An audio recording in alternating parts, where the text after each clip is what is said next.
Before streaming, before reboots, before nostalgia became a business, there were shows that vanished without warning.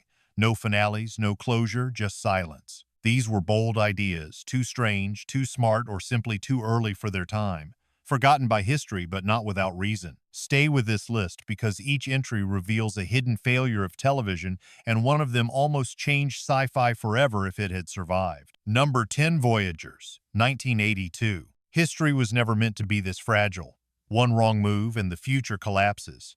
That is the quiet tension running beneath Voyagers, a show that disguised itself as a family adventure while playing with something far more dangerous. Time is broken. Events are out of place. A rogue time traveler teams up with a curious boy, and together they jump across centuries, trying to repair history before it unravels completely.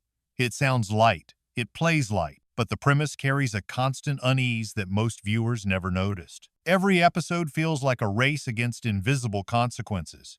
Small mistakes ripple outward. A missed meeting, a delayed invention, a changed conversation. The show understood something that modern time travel stories often forget. History does not need explosions to fall apart. It only needs silence in the wrong moment. That quiet intelligence gave Voyagers a strange edge. It was smarter than it looked. And that may have been the problem. Audiences in the early 80s were not looking for subtle paradoxes. They wanted spectacle. They wanted clear heroes and obvious stakes.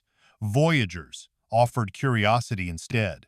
It asked viewers to think. It trusted them to connect the dots. Network television rarely rewards that kind of confidence. Despite loyal fans and strong concept, the show vanished after one season. No dramatic ending. No final resolution. Just another timeline left unfinished. And in a strange way, that feels fitting. A show about broken history became part of it. Number 9. Max Headroom, 1987. Before the internet took over the world, there was a warning. It did not come as a lecture. It came as a glitch. A stuttering artificial face flickering across the screen, calling itself Max Headroom. At first, it looked like a joke, a digital personality with attitude and sarcasm. But beneath the humor was something far more unsettling. This was a world where television controlled reality, where corporations shaped truth, where human identity could be copied, edited, and sold. The series built a future that felt exaggerated at the time. Now it feels uncomfortably close. News was manipulated. Ratings dictated morality. Even human consciousness was treated like data waiting to be packaged. The show did not rely on action to create tension. It relied on recognition. The creeping feeling that this future was not fiction. It was a direction. That made it difficult to sell. Audiences did not know how to process it. Too strange for mainstream drama. Too serious for satire. Too ahead of its time to be fully understood. Yet critics saw what others missed. This was one of the earliest true cyberpunk television experiences. Bold, cynical, disturbingly accurate. And then it disappeared. Pulled after 2 seasons. Quietly erased from the spotlight it once predicted. No dramatic collapse. Just fading relevance in a world that was not ready to admit how right it was. Today it feels less like a canceled show and more like a message that arrived too early and was ignored. Number 8. The Highwayman, 1987. The future arrives loud, not polished, not controlled. It crashes onto the screen with steel and speed and confusion. The Highwayman does not ease you in. It throws you into a world where law barely exists and justice travels alone. A massive high-tech truck moves across empty highways. It transforms into something more. A weapon, a machine of authority. A symbol of order in a place that has forgotten what order means. At first it feels like spectacle, pure 80s excess, explosions, neon lights, strange gadgets. But sit with it longer and something else starts to surface. This is not a stable future. It is fractured. Systems are breaking down. People no longer trust institutions. So one man becomes the system. One machine becomes the law. That idea carries weight even when the show struggles to hold it together. The tone shifts constantly. One moment it feels serious. The next it leans into absurdity. That inconsistency confused audiences. Viewers could not decide what they were watching. Was it satire? Was it action? Was it a warning? The show never fully answers, and that uncertainty becomes its identity. Networks wanted clarity. They wanted something easy to sell. The Highwayman refused to simplify itself. It demanded acceptance on its own strange terms. That was a risk, and it failed fast. pulled after one season, left behind like a signal that no one tuned into. But look closer and you will see it. A chaotic vision of the future that feels less ridiculous with every passing year. Number 7, Wizards and Warriors, 1983. Fantasy was not supposed to behave like this. It was meant to be grand, heroic, serious. Wizards and Warriors ignored all of that. It built a magical world filled with kingdoms and rivalries, then twisted it into something unpredictable. Sarcasm slips into dialogue. Characters feel aware of the absurdity around them. Power struggles unfold with a strange sense of humor that never fully settles into comedy or drama. That tonal instability is exactly where the tension lives. You are never certain how to read a scene. A royal conflict feels important, then suddenly it undercuts itself. Magic exists, but it does not always inspire awe. Sometimes it feels ridiculous. That contradiction gives the show a unique pulse. It refuses to behave like traditional fantasy, and that refusal makes it hard to categorize. In the early 80s, audiences expected clear genre rules. Fantasy meant escapism, clean storytelling, obvious heroes. Wizards and Warriors complicates that. It plays with expectations. It blurs tone. It leans into something experimental before television was ready for it. And that is where it collapses. Viewers disconnect. Ratings drop. The network loses patience, canceled quickly before it can refine what it is trying to become. What remains is not a failure in the usual sense. It is an unfinished experiment. A glimpse of genre blending long before it became standard practice. A strange world that dared to break its own rules and paid the price for it. Number 6, Probe, 1988. Intelligence can be isolating. That is the quiet idea sitting at the core of Probe. A man sees the world differently. Patterns reveal themselves instantly. Problems that confuse everyone else feel simple to him. Logic becomes instinct. Emotion becomes noise. This is not a traditional hero. This is someone disconnected from the very people he is trying to help. Created with input from Isaac Asimov, the show leans heavily into thought instead of action. Cases are solved through reasoning, through observation, through the slow unraveling of scientific truth. That makes each episode feel precise, controlled, almost clinical. There is tension, but it is internal. The fear is not physical danger. It is misunderstanding, isolation, the cost of seeing too clearly. For a brief moment, it works. The structure feels fresh, different from anything else on television at the time, but that difference becomes its weakness. Audiences expect movement. They expect visible stakes. Probe offers silence and intellect. It demands attention. It demands patience. Network television rarely rewards either. The result is predictable. Ratings slip. Interest fades. The show disappears before it can fully evolve. Yet what remains feels important. A reminder that science fiction does not always need spectacle. Sometimes it only needs a mind that refuses to stop asking questions. Probe did not fail because it lacked ideas. It failed because it trusted the audience to keep up. Number 5. The Phoenix, 1982. Immortality sounds powerful. In The Phoenix, it feels like a burden. A man arrives on Earth carrying knowledge from a distant world.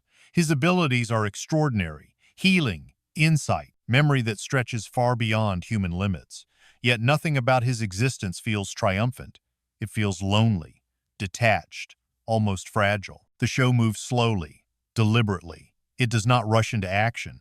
Instead, it watches this outsider try to understand humanity while humanity struggles to understand him. Every interaction carries distance. Every connection feels temporary. There is always the sense that he does not belong here, and maybe never will. That emotional core sets it apart. Most science fiction of the era chased excitement. The Phoenix chooses introspection. It asks quiet questions about identity, about purpose, about what it means to exist across time without truly living in it. That restraint gives the series a haunting quality. It lingers longer than louder shows. But restraint is not what networks were chasing. They wanted energy. They wanted momentum. They wanted something that could grab attention instantly. The Phoenix asks for reflection instead, and reflection does not rate well. So it ends almost as quietly as it begins. Few episodes, minimal impact at the time, yet its tone feels surprisingly modern. A story less about alien power and more about emotional distance. A concept that did not fit its era, and because of that, it never had the chance to fully rise.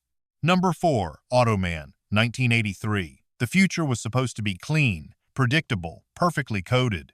Automan shows something else, a world where technology feels powerful yet unstable. A programmer creates a digital partner, not just software, a presence, a glowing figure that can bend reality inside a computer-driven space. It looks impressive. It feels like control, but there is always a quiet sense that something about this is not fully understood. The show leans into spectacle, bright visuals, impossible movement, effects that push television limits at the time.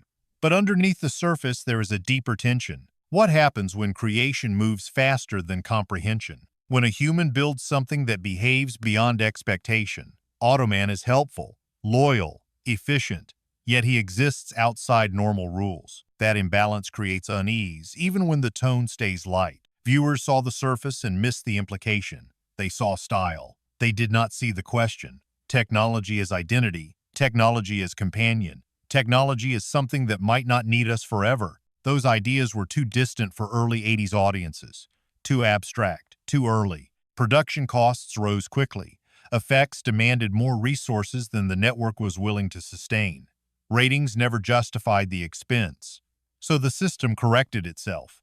The show vanished. Another experiment cut short before its ideas could mature. Today it feels less like a gimmick and more like an early echo of a future that would eventually arrive. Number 3. Manimal 1983. Transformation is power. That is the promise. A man who can become any animal. Strength, speed, instinct. The ability to adapt instantly to any threat. Manimal presents this as control, as advantage. But look closer and it begins to feel unstable. Identity starts to blur. Where does the human end and the instinct begin? Each change feels impressive at first, a display of capability, a solution to a problem, yet repetition reveals something else, a quiet loss of self. The more he transforms, the less grounded he becomes. There is always the question hiding beneath the action. Is this ability a gift or a slow erosion? The concept drew attention. It was bold. It was different. Promotion was heavy. Expectations were high, but execution struggled to keep up with ambition. Effects felt uneven. Tone shifted between serious and strange. Audiences could not fully invest. The idea was strong. The delivery felt uncertain. Networks react quickly to uncertainty. Ratings dipped. Confidence dropped. The show was removed before it could stabilize.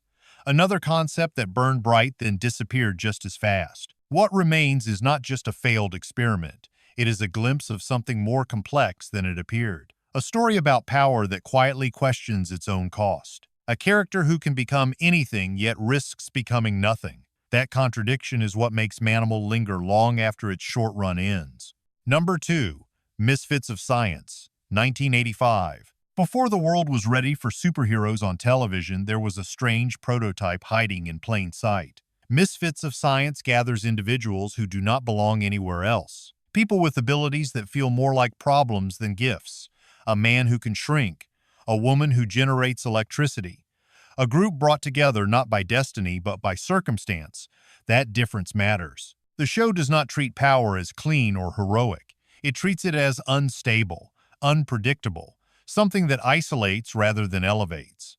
These characters are not symbols.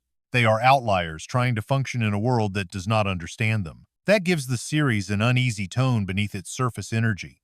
It feels playful yet slightly off balance at the same time. A young Courtney Cox appears before mainstream fame.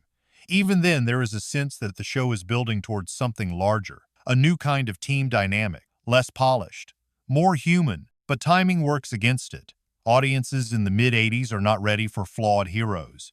They expect clarity. They expect perfection. The structure struggles to find consistency. One episode leans into humor. The next tries seriousness. That instability weakens viewer connection. Networks interpret confusion as failure. The decision comes quickly. Cancellation after a single season. No time to evolve. No time to refine the concept. What remains feels almost prophetic.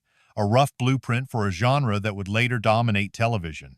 Imperfect heroes, unstable powers, emotional conflict driving the story. Misfits of Science arrived too early to benefit from what it helped predict, and because of that, it was left behind. Number 1. Otherworld, 1985. Imagine stepping into a place that looks familiar, yet feels completely wrong.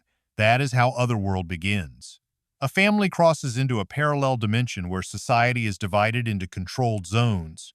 Rules exist, but they do not feel natural. Authority is present, but never fully explained. It creates an atmosphere that feels constantly watched, constantly restricted. Each region has its own identity, its own system, its own version of control. The family moves through these spaces trying to understand how this world functions while searching for a way home. That journey reveals something deeper. This is not just exploration. It is survival inside a structure designed to limit freedom. Every interaction carries tension. Every mistake carries consequence. The concept is ambitious for its time. Too ambitious. It demands world building. It demands patience. It asks viewers to absorb a reality that does not explain itself easily. That level of complexity clashes with network expectations. Episodic clarity is preferred. Immediate payoff is required. Otherworld offers neither. The result is abrupt. Cancellation after only a handful of episodes. The story remains incomplete. Questions remain unanswered. Yet that incompleteness adds to its impact. It feels like a world that continues without resolution, a system still operating beyond our view. Among all entries, this one aligns closest with the title, forgotten by most, canceled before it could grow, yet filled with ideas that feel larger than the space it was given. Otherworld was not just ahead of its time, it was too expansive for the limits placed around it. These shows disappeared fast, but their ideas never died. You can still see their echoes in modern sci-fi if you look closely. Which one surprised you the most, and which deserved another season? Share your thoughts and keep exploring the stories television left behind.